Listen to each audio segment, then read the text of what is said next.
We're going to start this review out differently, this time opening with a question. What is the film Brave about? It's a silly question to open with, but I'm serious. Really think about it.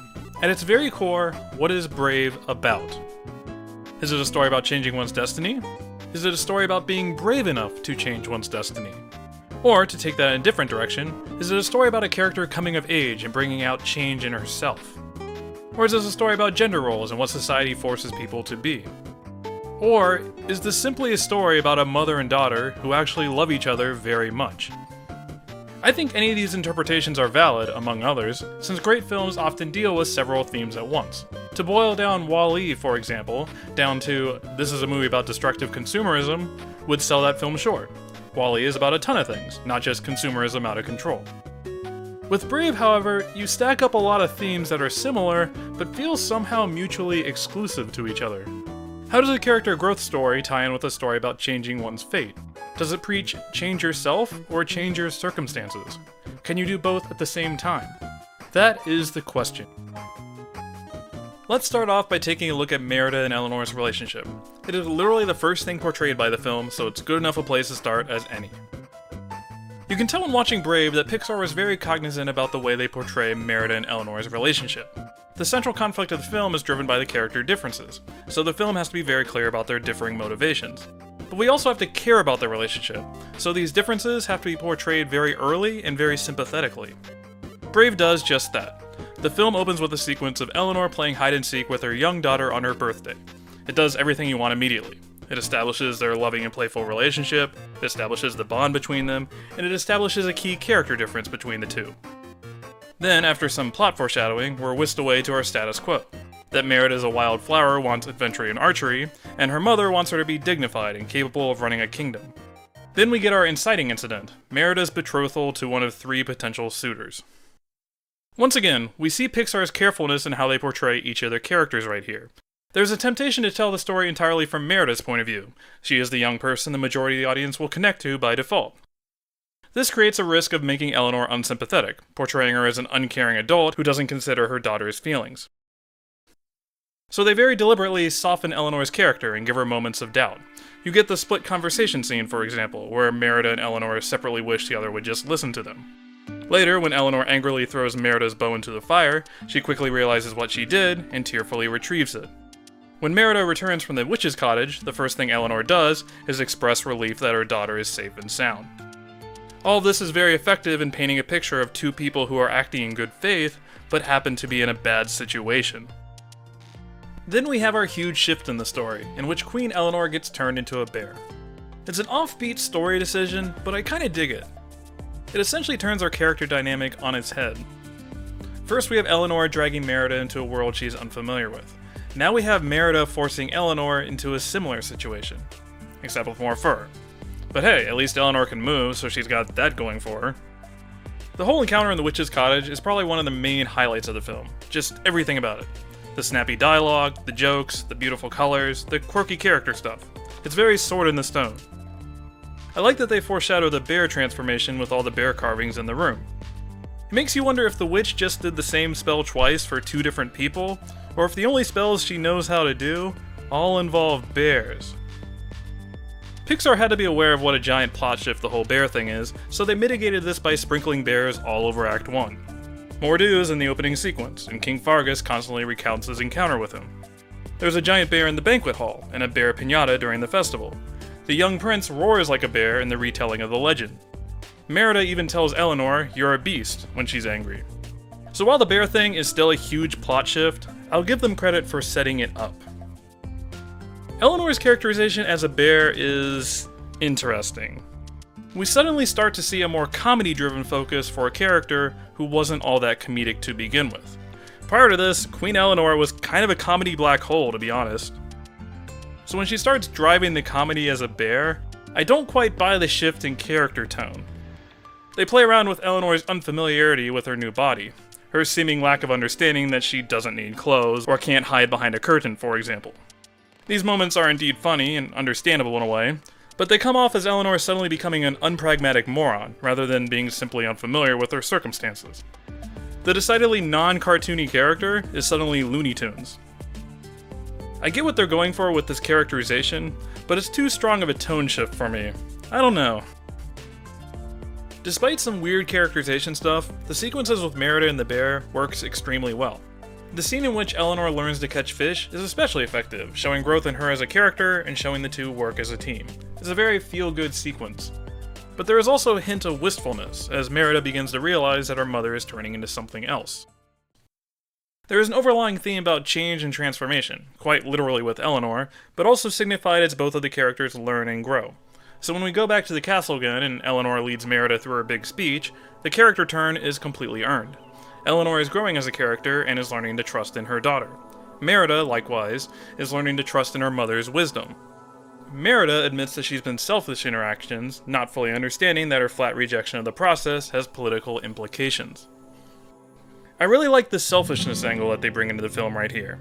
It's a character trait that had been tacitly exhibited by Merida throughout the film, but since the story is told from her point of view, it's easy to gloss over it. Obviously, the curse she forces upon her mother is very self-interested.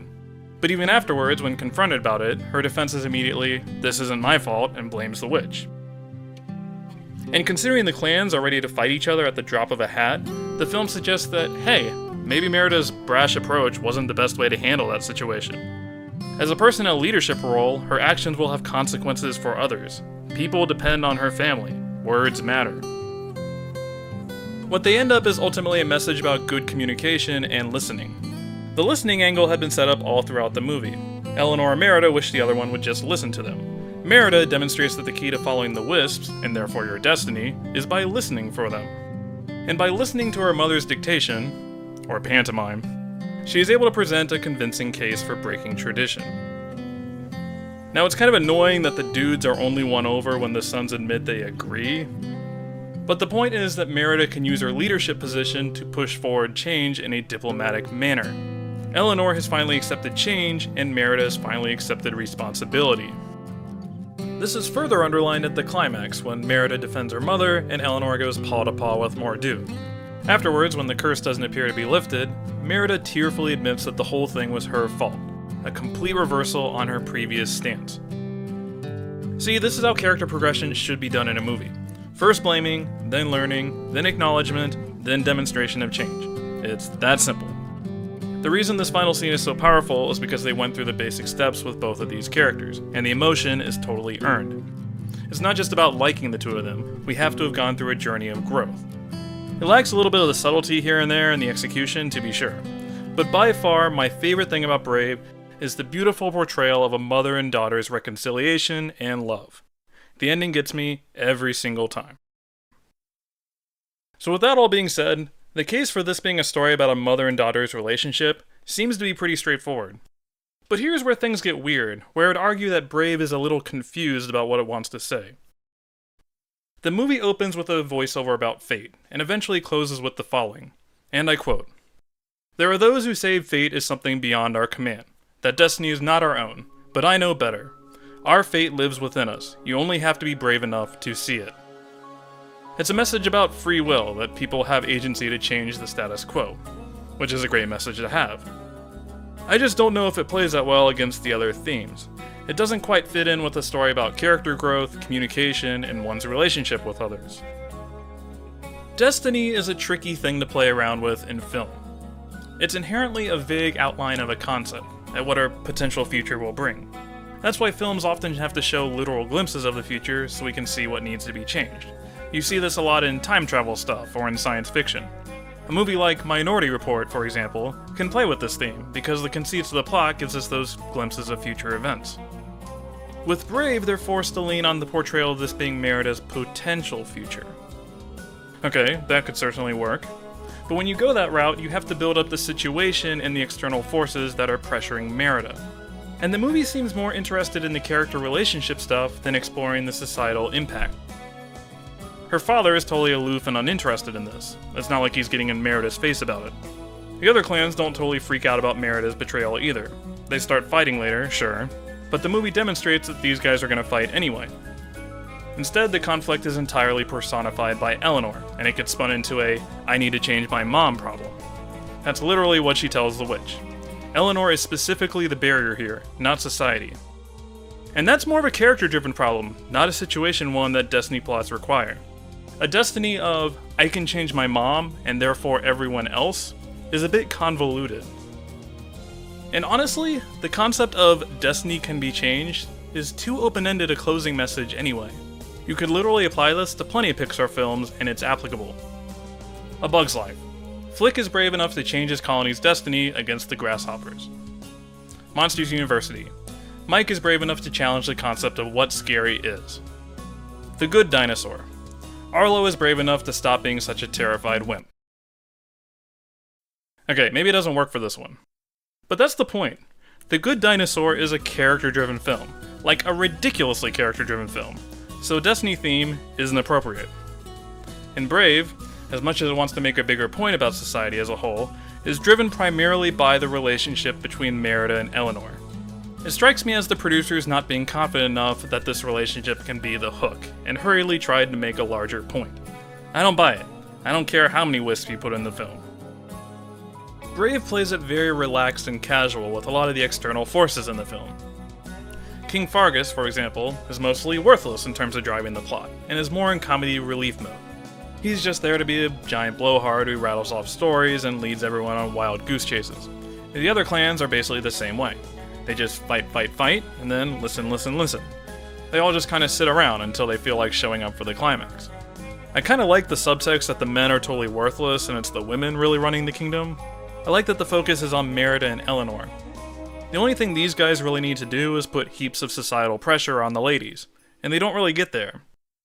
Fargus locks Merida in her room during the final act, but by then it's like, dude, suddenly your point of conflict in the plot? You're a little late, buddy. Mordioux is the same way. He's a major threat in the film, showing up in the opening scene even, but he doesn't really apply any pressure on the plot. He has totally disappeared, just hiding out in his abandoned kingdom. There aren't giant bear attacks that are causing the clans to feud or whatever. The men aren't out hunting him or disagreeing on what to do. He's just the proverbial key to figuring out how to break the curse. If Eleanor and Merida wander around aimlessly for long enough, eventually the wisp will lead him there. Mordioux is definitely foreshadowed well, and the reveal is solid and all, but the payoff with him is limited. Eleanor's curse isn't dependent upon defeating him, but we'll throw him into the climax anyway because why not? We need action. It makes sense, but is kinda tangential and aimless. Mordioux is just a giant furry key. The aimlessness and casual attitude is probably the biggest issue that hangs over this film in general. They set up a lot of stuff and then just kinda sit on it in Act 2. Merida's brothers assist with the escape sequence, but then disappear completely when turning into bear cubs. Eleanor is missing from her bedroom for an entire day, but is not discovered until the climax. The plot dictates that everything has to happen in the castle. The men can't leave because they have to be a barrier to re-entry. There is an argument that Merida doesn't even have to sneak Eleanor in and can just go get the tapestry herself, but whatever, she doesn't know how the curse works exactly. In general, Brave's second half is kind of infuriating to analyze, because as much as I may poke holes in it, it's hard to fix it without completely destroying the plot. I comment that the story is too sedentary, but if we move the men to go hunt Mordioux or something, then the big speech doesn't happen and it hurts character growth. If you expand on the wisps and the Mordioux intrigue, it comes at the expense of the societal stuff. I think, when it came down to it, Pixar acknowledged that the mother-daughter relationship is the central component of the film, and just chose to emphasize that. It's not about Fargus and the clans, it's not about the brothers, it's not about the legend of Mordioux. It's not their movie. They're not that important. Their only job is to support the main story, and they do that. The presence of these elements, as much as I may nitpick them, demonstrates why Brave is one of Pixar's most ambitious films, and why it's one of their bravest films, if you'll pardon my pun. Because there obviously is a much more streamlined film in here, let's just be real. You could take a knife to the script and figure out how to make the story much more simple. They could have just told the story about a girl, her mother, a witch, and a curse, and thrown a boyfriend character or something. Boom, princess movie. Start rolling out the merchandise. What I appreciate about Brave is that it takes a more modern approach to a fairy tale and actually asks some bigger questions. It talked about gender roles, it talked about destiny, it asked if we're able to change it. What they ended up with is a slightly offbeat and weirdly complicated story with multiple layers. They wrote an extremely dense screenplay and complemented it with atmospheric visuals and plenty of feel-good moments. Did they throw too many ingredients into the cauldron? Perhaps, but the end result is still beautiful. Thanks for watching.